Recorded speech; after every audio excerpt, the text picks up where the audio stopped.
இதை பற்றி பேசத் தொடங்கினால் நமக்கு பேச்சை நிறுத்த முடிவதில்லை. அடிவயிறு அப்படி பற்றி எரிகிறது. இந்த அநீதிகளை வேடிக்கை பார்க்க முடியவில்லை. வாய் சும்மா இருக்கே மாட்டேங்கிறது. இதையெல்லாம் பேசுகிற போது எதையாவது கடினமான சொற்களை கையாண்டு விடுவோமோ என்கிற பயம் வருகிறது. அவ்வளவு அநீதி, அவ்வளவு கொடுமை, அவ்வளவு நெருக்கடி, எந்த நேரமும் நெருப்பாற்றில் நீந்துவதை போன்ற ஒரு போராட்டம். சாதாரணமா சொல்லிட்டு போறாங்க, திமுக விட்ட 2 சீட்டுக்காக நிற்கிறாரு, 3 சீட்டுக்காக நிற்கிறாரு. எத்தனையோ ஆப்ஷன் இருக்கு. அந்த ஆப்ஷன்ல நம்ம ஓபன் பண்ணல. வேண்டான்னு நம்ம வீட்டு கதவை சாத்துற, நீ உள்ள நுழையாத, உள்ள நுழையாதன்னு. ஏன்? ஒரே பிரச்சனை தான்.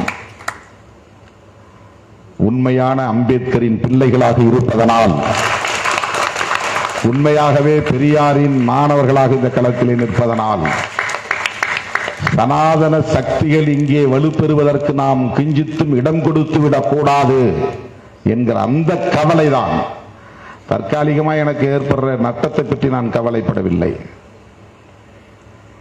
4, 8, 10, 6 சீட்டை 10 சீட்டை ஆக்கிட்டா நான் ஆட்சியை பிடிச்சிட முடியுமா? என்ன முடியாது.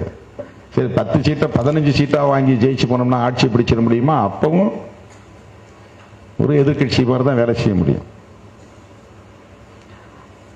அதற்காக நாம் நம்மை போன்ற கருத்துக்களை, கொள்கைகளை பேசக்கூடியவர்களின் உறவை துண்டித்துக் கொண்டால் என்ன ஆகும்?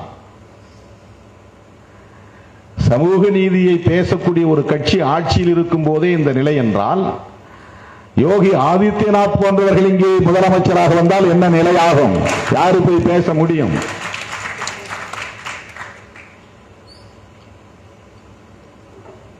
போராட முடியுமா? உரிமையை பேச முடியுமா? நேரம் வாங்கி உட்கார்ந்து இப்படி பிரச்சனை இருக்கிறது என்று விஜிலன்ஸ் அண்ட் மானிட்டரிங் கமிட்டியில பேச முடியுமா?